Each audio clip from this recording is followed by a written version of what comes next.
भारत के एक राजा विदेश घूमने के लिए जाते हैं। वहां पर जाकर उनकी वही आदत हो जाती है, जैसे कि वो भारत में रहते हैं तो जितने भी उसके सेवाकार होते हैं या उनके साथ जाने वाले लोग जो उनकी आज्ञा का पालन किया करते, तो राजा साहब जब विदेश में घूमते हैं तो सभी से कहते हैं कि आज मैं एक आम इंसान की तरह इस देश को देखना चाहता हूँ, मुझे यहाँ पर कौन जानता है। और राजा साहब एक आम कपड़ों में, सादा से कपड़ों में पहनकर और उन गलियारों में या उन रोडों पर घूमने के लिए निकल जाते हैं और उस देश की खूबसूरती को निहारने लगते हैं। तभी राजा साहब की नजर एक शोरूम पर पड़ती है, जो कि गाड़ियों का शोरूम होता है और ये जाना माना ब्रांड होता है। दोस्तों, राजा साहब जब उस शोरूम के अंदर जाते हैं और कहते हैं कि इन गाड़ियों के मोल भाव मुझे बताइए, तो वहां पर जो उन गाड़ियों को बेचने वाला था या सेल्समैन था जो उनके बारे में बताता है, तो राजा को ऊपर से नीचे तक स्कैन करने लगता है और कहता है कि तुम्हारी हैसियत नहीं है इन गाड़ियों को लेने की, और यहाँ पर हम किसी से दिमाग मारने के लिए नहीं बैठे हैं। यहाँ पर वही लोग आते हैं गाड़ियों को खरीदने के लिए जिनकी हैसियत होती है। राजा साहब को ये बात बहुत बुरी लगती है। वो मन में सोचते हैं कि लोगों की कोई कीमत नहीं है, पैसे ही कीमत है। दोस्तों, जमाना पुराना हो या नया हो, आप लोगों को भी पता है कि पैसों की कितनी कीमत है, लोग पैसे से कितना प्यार करते हैं। लेकिन एक राजा साहब उस कंपनी से, उस गाड़ियों की कंपनी से कुछ इस कदर से इस बात का बदला लेता है कि उस राजा साहब के चर्चे दूर देश विदेशों में होते हैं। भारत देश राजा का मुरीद हो जाता है।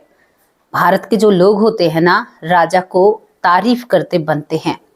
आखिरकार ऐसा क्या किया था राजा ने विदेश की उस कंपनी के साथ, जहां पर वो कंपनी घुटने टेक देती है राजा साहब के सामने और कहती है कि हमें माफ कर दो वरना हमारी जिंदगी बर्बाद हो जाएगी और हम बर्बाद हो जाएंगे, हमारी कंपनी बर्बाद हो जाएगी। कैसे एक राजा ने कंपनी को घुटनों पर लाकर खड़ा कर दिया था और जिस व्यक्ति ने उसे उसका अपमान किया था, उस व्यक्ति से राजा अपने देश में लाकर कचरा डुबाता है, यानी कचरे का काम कराता है। घर घर से कूड़ा जो होता है ना, उसे निकलवाता है। तो दोस्तों, एक रोचक स्टोरी को लेकर आप लोगों के सामने आए हैं, जो स्टोरी आपको बहुत ही ज्यादा लुभाएगी, आपका मन लगाएगी और आपको एक घमंड होगा कि हमारे देश में ऐसे भी राजा थे। दोस्तों, हमारे राजाओं की वीर गाथाएं बहुत हैं, लेकिन कुछ चमचों की वजह से या कुछ ऐसे लोगों की वजह से उन लोगों को दबा दिया गया, जो लोग हमारे वीर थे या हमारे राजा जिन्होंने अपनी प्राणों की आहुति दे दी या अपने आप का बलिदान दे दिया, उनके बलिदान के ऊपर पर्दा डाला गया। लेकिन भारत के लोग किसी का नहीं भूलते हैं। जो सच्चे देशभक्त हैं, आज भी देशभक्तों की कुर्बानी या देशभक्तों के साथ जो गलत हुआ था, जो लोगों ने इस देश को बचाने की लोगों ने अपनी प्राणों की आहुति दी है ना, एक सच्चे देशभक्त के अंदर आज भी उनकी तस्वीरें या उनके नाम आज भी जीवित हैं। और जो इंसान सच्चा देशभक्त नहीं है, उससे हम क्या कह सकते हैं। जब वो देश के प्रति ही समर्पित नहीं है, तो हम भाई उसके सामने कितनी भी बीन बजाएं, उसको कोई फर्क नहीं पड़ता। तो ये वीडियो केवल सच्चे देशभक्तों के लिए है, जो अपने देश को मानते हैं, अपने देश के उन वीर राजाओं की गाथाओं को अपने ऊपर प्रबल रखते हैं, सर पर बिठाकर रखते हैं, और जो सभी का मान सम्मान करते हैं और खंडन करते हैं उन लोगों का जो लुटेरे हमारे देश में आए थे। तो दोस्तों, चलिए यहाँ पर आपको एक ऐसी स्टोरी सुनाए जो स्टोरी आपका दिल खुश कर देगी, आपको कहेगी कि वाह, ये तो राजा साहब ने बहुत अच्छा किया। यहाँ पर दोस्तों, राजस्थान के अलवर के एक राजा की कहानी मैं आपको सुनाने वाली हूँ, जो करीबन 1920 में शुरू होती है। राजा का नाम महाराजा जय सिंह प्रभाकर होता है। महाराजा जय सिंह प्रभाकर एक बहुत अच्छे पढ़े लिखे राजा थे। वो हर चीज में निपुण थे, हर चीज उन्हें बहुत बखूबी आती है। पढ़ाई से लिखाई तक वो विदेशों में पढ़े थे और कहते हैं कि अपने टाइम के एक बहुत अच्छे राजा थे। बहुत नरम दिल, स्वभाव ऐसा कि अगर कोई थोड़ा सा छुए तो दोगुनी छूने की ताकत रखते थे। राजा जय सिंह प्रभाकर कहते हैं कि 54 साल की उम्र में वो इस दुनिया से चले जाते हैं। 41 साल तक उन्होंने राज किया था, यानी कि थोड़ी सी ही जिंदगी बिना राजा के जी थी। राजा जयसिंह जो होते हैं, महाराजा जयसिंह, उनका बहुत मान सम्मान रहता है, सभी लोग आदर भाव करते हैं। अब एक पल की बात बताऊं आपको, 1920 की बात होती है। महाराजा जयसिंह प्रभाकर घूमने के लिए लंदन जाते हैं। जब महाराजा जयसिंह प्रभाकर घूमने के लिए लंदन जाते हैं तो वहां पर बहुत अच्छे से देश को देखना चाहते हैं, घूमना चाहते हैं, उनके बारे में जानना चाहते हैं। और दोस्तों, आप लोगों को एक और जानकारी दे दूं, उस वक्त हमारा देश गुलाम था। गुलाम था उन लोगों का जहां पर महाराजा जयसिंह घूमने के लिए गए थे, अंग्रेजों का गुलाम। यहाँ पर ये लंदन जाते हैं घूमने के, 1920 की बात होती है। वहां पर शहर घूमते हैं कई दिन से अपनी पालकी के साथ, अपने जो उनके साथ उनके कहा मानते हैं या उनके सेक्रेटरी आज के जमाने में उनको बोला जाएगा। और यहाँ पर कई सेवाकार उनके होते हैं। तो जब भी राजा जी की सवारी चला करती तो शायद लंदन के लोग भी देखा करते कि एक राजा हैं। लेकिन महाराजा जयसिंह को एक दिन क्या सूझी कि सुबह उठते हैं और अपने सभी सेवाकारों से और जो उनके खास थे उन सभी से कहते हैं कि आज मैं एक आम इंसान की तरह यहाँ पर घूमना चाहता हूँ। अब एक होटल में ठहरे हुए थे महाराजा जयसिंह। तो यहाँ पर वो लोग मना नहीं कर पाते क्योंकि एक महाराजा का आदेश था, भाई उसे कैसे मना कर सकते हैं। और यहाँ पर महाराजा जयसिंह अपने एक आम वेशभूषा में आते हैं और लंदन की सड़कों पर घूमने के लिए निकल जाते हैं। पैदल, बिल्कुल ना ही कोई सवारी, पैदल घूम रहे थे। तभी यहाँ पर उनकी नजर एक शोरूम पर पड़ती है।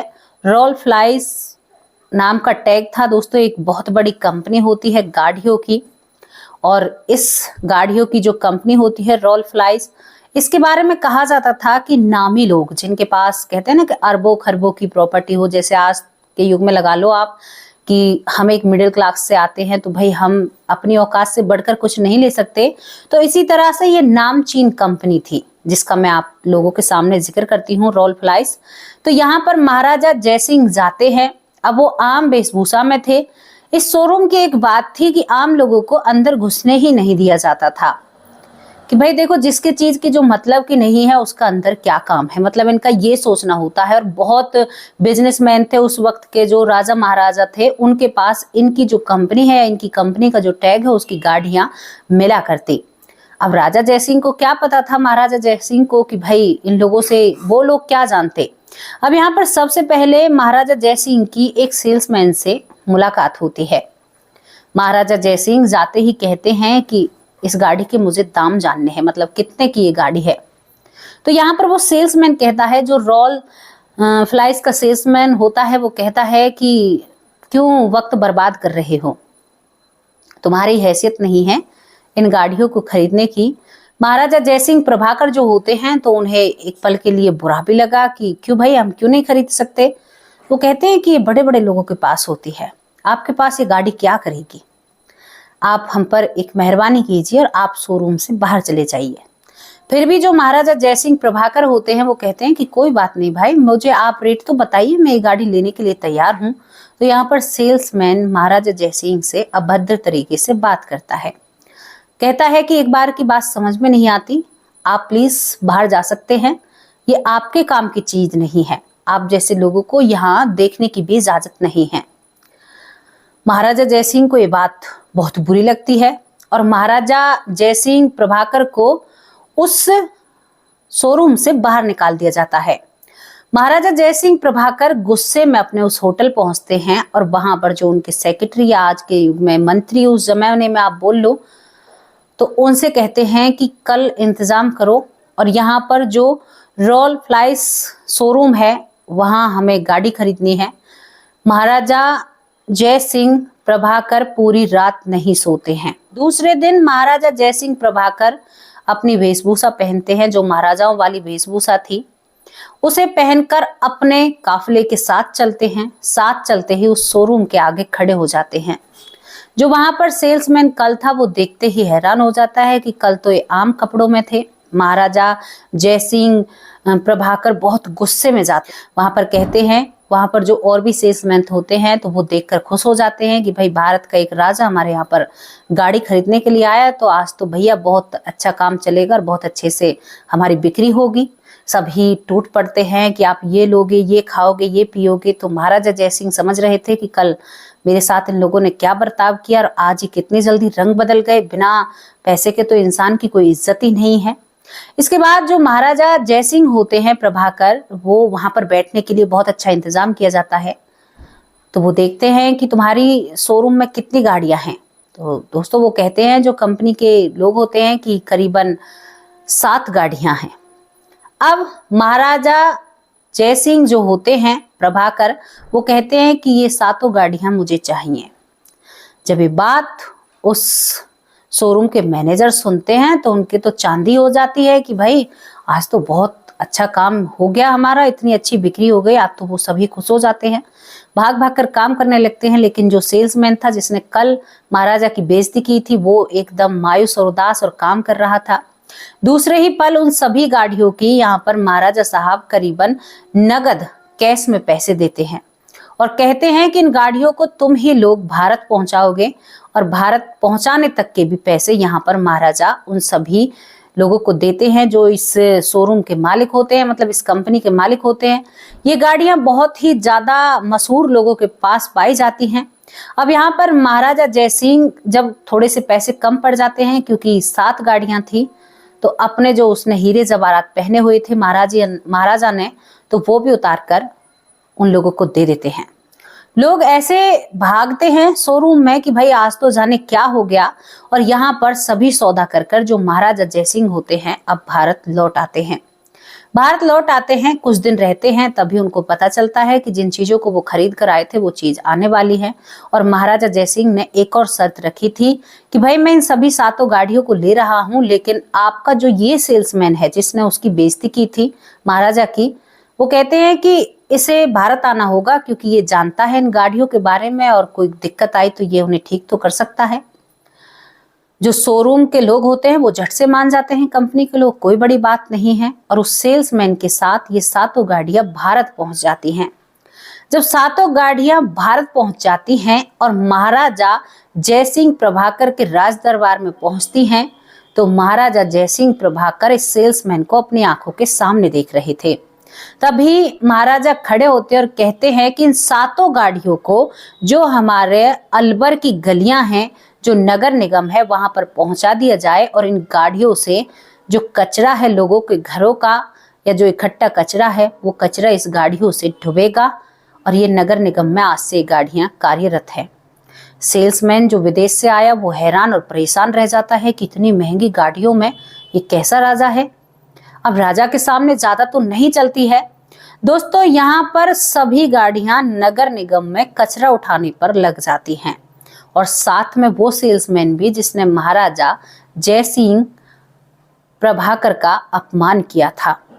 अब 7 गाड़ियां जैसे ही अलवर की गलियों में घूमती हैं, तो लोग अब इन गाड़ियों का उपहास उड़ाने लगते हैं, साथ में उस सेल्समैन का, क्योंकि गोरा चिट्टा था, विदेशी इंसान था, इनके साथ घूम रहा था। जो गाड़ियां जिनमें बड़े बड़े बिजनेसमैन, बड़े बड़े महाराजा राजा बैठकर घूमा करते, वो गाड़ियां अलवर की गलियों में कूड़ा कचरा ढो रही थी। दोस्तों ये बात बहुत जल्दी दिल्ली पहुंचती है, और दिल्ली से ये बात विदेशों में पहुंचती है। जब ये बात विदेशों में पहुंचती है तो इस कंपनी के पास भी, रोल्स रॉयस कंपनी के पास भी ये बात पहुंचती है। तो यहाँ पर जितने भी बड़े बड़े नामची लोग थे, तो उन्हें शर्मिंदगी आ जाती है कि जिन गाड़ियों में हम घूमकर बैठ रहे हैं। अब आप एक बात सोचिए कि मुकेश अंबानी एक सबसे महंगी कार में बैठते हैं, अब उसी कार को कोई दूसरा अमीर व्यक्ति लाकर उससे कचरा ढोने लग जाए, तो फिर मुकेश अंबानी को तो ये बात खटकेगी। आप भी सोचते हो, आप भी समझते हो।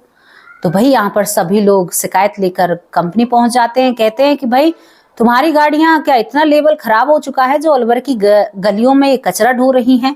हमें तो बहुत अजीब लग रहा है। उनमें कुछ भारत के राजा भी होते हैं, भाई उनके पास ये गाड़ियां थी।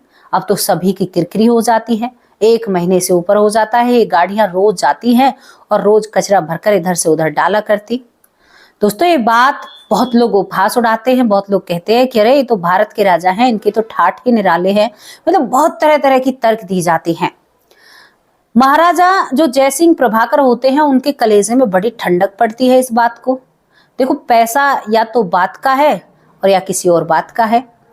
पैसे से इंसान सब कुछ कर सकता है, माना है, लेकिन पैसा कहते हैं ना कि उस ईश्वर से बड़ा नहीं है। लेकिन उस वक्त नाक पर बात आ रही थी।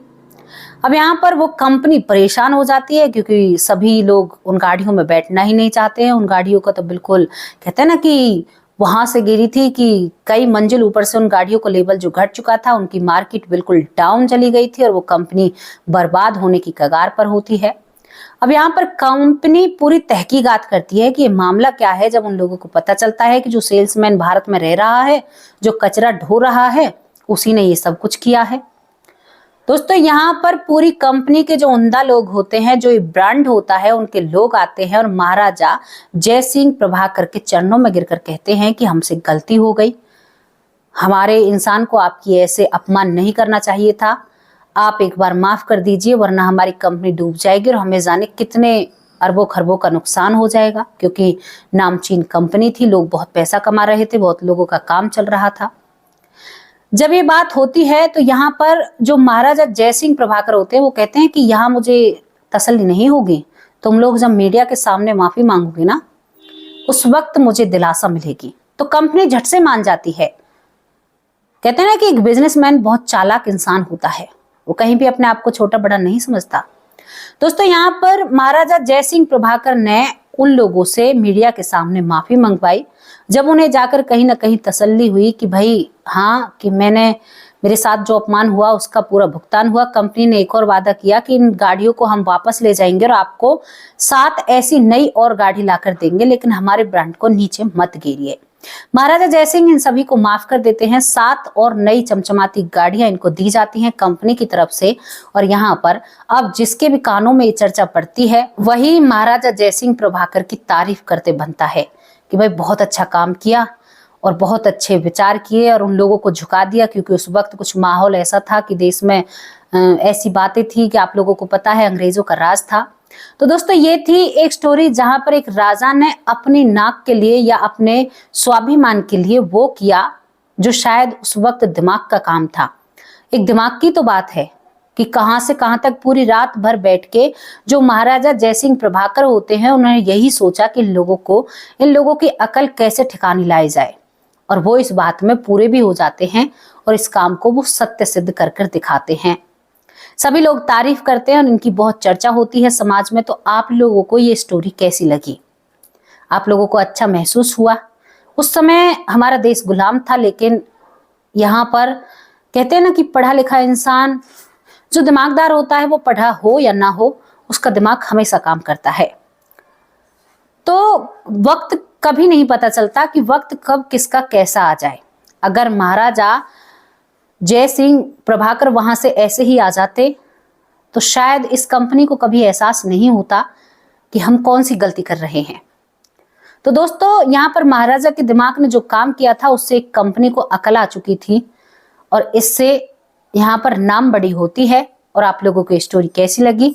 हमने आप लोगों को समझाने की कोशिश की है कि वक्त कभी भी किसी के फेवर में नहीं रहता। वो कब बदला मार जाए ये किसी को नहीं पता। आज मेरा वक्त अच्छा है, कल मेरा वक्त क्या पता अच्छा ना हो। तो मुझे अपने लफ्जों को, अपनी जुबान को संभाल कर बात करनी चाहिए। मुझे नहीं पता सामने वाला कितना ताकतवर है या उसकी सीमा या उसकी भाग्य रेखा क्या कह रही है। तो दोस्तों, जैसी भी आप लोगों को स्टोरी लगी हो, अपनी राय कमेंट बॉक्स में जरूर रखना। अब उन लोगों के नाम लेते हैं जो लोग हमारी वीडियो पर रेगुलर कमेंट करते हो। इस स्टोरी से आपने क्या सीख ली? यहाँ पर पहला नाम है महेंद्र दीक्षित, छत्तीसगढ़ से। बहुत बहुत धन्यवाद महेंद्र दीक्षित भाई जी। आप कहते हैं कि दीदी मैं कमेंट नहीं कर पाता हूँ कुछ परेशानी की वजह से, या मैं लिख नहीं पाता हूँ। जो भी आपकी बात है, क्योंकि आप काम में बिजी रहते होंगे और आप वीडियो देख लेते हैं, वही बहुत अच्छा है। एक आधी वीडियो पर कमेंट कर दीजिएगा। जरूरी नहीं है हर रोज वीडियो पर आप कमेंट करें, लेकिन आपकी तरफ से ऐसा कमेंट आए तो बहुत अच्छा लगा कि आप हमारे बारे में इतना सोचते हैं। यहाँ पर सुरेंद्र पाल कौर जी जो हमें वैस कहकर बुलाती हैं, बहुत अच्छा लगता है। आपके कमेंट बहुत प्यारे होते हैं।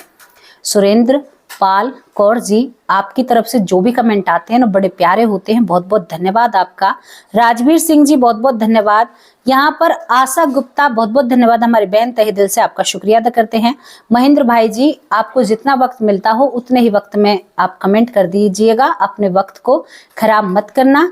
और आप हमें देखते हो यही बहुत बड़ी बात है, क्योंकि भाई का साथ या भाइयों का साथ बहुत अच्छा होता है। और आप हमें दीदी कहकर बुलाते हो, बहुत अच्छा लगता है। थैंक यू भाई जी। यहाँ पर महेंद्र दीक्षित भाई बहुत बहुत धन्यवाद आपका। आशा गुप्ता बहुत बहुत धन्यवाद बहन आपका। सुभाष चंद्र भाई जी, आपका तहे दिल से शुक्रिया अदा करते हैं, आपका कमेंट भी बहुत प्यारा था। शारदा बहुत बहुत धन्यवाद, शारदा जी तहे दिल से शुक्रिया अदा करते हैं। यहाँ पर MKKM आपकी आईडी से ये नाम उठाया है, हमें नहीं पता आपका नाम क्या है, लेकिन आपका कमेंट बहुत अच्छा था, इसी वजह से हमने सोचा कि आपकी आईडी से लिखकर यहाँ पर आपका आईडी का नाम ही ले लिया जाए। अंजना कुमारी जी बहुत बहुत धन्यवाद, तहे दिल से शुक्रिया अदा करते हैं। दिनेश रावत बहुत बहुत धन्यवाद आपका, तहे दिल से शुक्रिया अदा करते हैं, आपका कमेंट बहुत अच्छा था। कांति बाई बहुत बहुत धन्यवाद, कांति बाई जी। शरीयू वाला बहन जो हमें बहुत प्यार करती हैं, हमारी बड़ी बहन जैसा हम पर प्यार लुटाती हैं, और सच में ही मैं बड़ी बहन को पाकर बहुत खुश हूँ। बहुत सारी बहन बन चुकी हैं मेरी, और पता है मुझे इस बात का बहुत घमंड होता है। सरयू बाला बहन, आपके प्यार और आप जो प्यार और स्नेह दिखाती है ना, मुझे बहुत अच्छा लगता है। सरयू बाला जी बहुत बहुत धन्यवाद आपका, आपको प्रणाम करती हूँ, और अपनी इस छोटी बहन पर अपना आशीर्वाद बनाए रखना। Thank you. यहाँ पर मीनू बजाज हर रोज कमेंट करती हैं, और बहुत प्यारे कमेंट होते हैं। अब मुझे नहीं पता आप छोटी हैं बड़ी हैं, अगर आप बड़ी हैं तो आशीर्वाद बनाए रखना, छोटी हैं तो दिल से थैंक यू, बहुत बहुत धन्यवाद छोटी बहन। यहाँ पर यशवंती हमारे चैनल पर 2 हैं। एक यशवंती जो हमें माँ की तरह प्यार देती हैं और बिल्कुल बेटा कहकर बुलाती हैं, बहुत बहुत धन्यवाद, आपको प्रणाम करती हूँ। और दूसरा नाम ये है यशवंती, इनका हमें नहीं पता कि हमसे बड़ी हैं या छोटी हैं, लेकिन दूसरा जो नाम है यशवंती 2, बहुत बहुत धन्यवाद आपका, तहे दिल से शुक्रिया अदा करते हैं। चंद्रदेव सिंह जी बहुत बहुत धन्यवाद आपका, तहे दिल से शुक्रिया अदा करते हैं।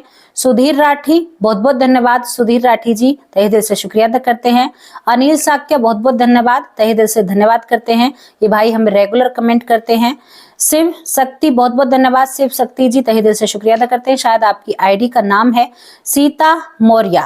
सीता मौर्या जी बहुत बहुत धन्यवाद आपका, तहे दिल से शुक्रिया अदा करते हैं, हर रोज आपका कमेंट आता है। योग माया साहू जी बहुत बहुत धन्यवाद आपका, तहे दिल से शुक्रिया अदा करते हैं। अगस्तश्या हमारे भाई हैं और बहुत ही अच्छे कमेंट करते हैं, इनके कमेंट को पढ़कर लगता है काम करने का जुनून बढ़ता है, बहुत बहुत धन्यवाद। बबीता सिंह जी तहे दिल से शुक्रिया अदा करते हैं, दिल्ली से हमारी बहन, बहुत अच्छी बहन है हमारी। यहाँ पर किरण बर्नवाल हमारी बहन है, जो कि बहुत अच्छे कमेंट करती हैं और रेगुलर कमेंट करती हैं। हाँ, 1-2 दिन से कमेंट नहीं कर रही हैं। किरण बर्नवाल बहन, आपका तहे दिल से शुक्रिया अदा करते हैं। मीनू मिश्रा बहुत बहुत धन्यवाद, मीनू मिश्रा जी। रमेश पाटिल बहुत बहुत धन्यवाद, रमेश पाटिल जी तहे दिल से शुक्रिया अदा करते हैं। सीमा सिंह बहुत बहुत धन्यवाद आपका, सीमा सिंह जी तहे दिल से शुक्रिया अदा करते हैं। ललिता यादव हमारी बहन, जो इनके पति भी हॉस्पिटल में हैं दोस्तों, IC रूम में हैं, और ये खुद भी बीमार हैं और ये खुद भी हॉस्पिटल में एडमिट हैं। तो हम सभी अपने प्यारे परिवार से चाहते हैं कि इनके लिए अच्छी सी प्रार्थना करना। आप जब शाम के वक्त पूजा करें तो जरूर ललिता बहन के लिए एक प्रार्थना करना, ताकि उन्हें कोई परेशानी ना हो। दोस्तों, सभी के नाम समाप्त हो चुके हैं, अब आप लोगों से विदा लेने की बारी आ चुकी है। आप लोगों को वीडियो कैसी लगी कमेंट बॉक्स में अपनी राय जरूर रखना, और यहाँ पर ऐसी ही जानकारी हमारे लिए बहुत जरूरी होती है, क्योंकि हमें इतिहास के बारे में भी जानना चाहिए, आने वाले कल के बारे में भी जानना चाहिए, और जो हमारे साथ चल रहा है इस वक्त के बारे में भी पूरी जानकारी चाहिए। तो कैसी लगी स्टोरी, उस पर राय रखना। अब आप लोगों से कल हाजिर होंगे किसी नई और अच्छी स्टोरी के साथ, सच्ची स्टोरी के साथ। तब तक के लिए नमस्कार, जय हिंद, जय भारत।